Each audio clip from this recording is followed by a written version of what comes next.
त्रिपुरा प्रदेश Congress minority department नि बखाक्तै कराकशल Bangladesh minority लोकरौनि साकाव सातक Pitaka खलाइजागै तंगमानि हानां पिनां खलाइजागै तंगमानि रग्न Kasna बागै खादमा फुनुका कराकशल राजाखर आगरतलानि गोरोंकरे आमसाय हिमपतक खलाइलाइमानि बिसिंतै आबै बाक्सा बांग्लादेश माइनरिटी लोकरौनि साकाव ताबुक जेतिके हानां पिनां खलाइजागै तंखा जेतिके साकनांया खलाइजागै तंखा तै आबै बाक्सा याक्ति सलाइमानि बुटक खलाइजागै तंगमानि बागै खादमा फुनुका त्रिपुरा प्रदेश कांग्रेस माइनरिटी डिपार्टमेंट नि लोकरा ভারতবর্ষের আধুনিক রূপকার রাজীব গান্ধীর জন্মদিন।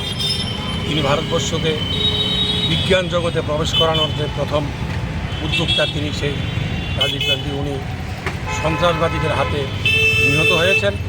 তাই আমরা আজকে একটা ভারতবর্ষে এখনও সাম্প্রদায়িকতার মেরুকরণ হচ্ছে কিছু কিছু রাজনৈতিক দল। আমরা সবাই ঐক্যবদ্ধভাবে সংহতিপরায়ণভাবে এই ভারত ভূমিকে, এই গণতান্ত্রিককে, এই ভারতবর্ষের সংবিধানকে রক্ষার জন্য আমরা আজকে একটা সংহতি হাঁটার আয়োজন করছি। আপনার পরিচয়টা? আমার নাম রুহুল আমিন, বাড়ি সোনামুড়া। আমি মাইনরিটিস কংগ্রেসের চেয়ারপারসন।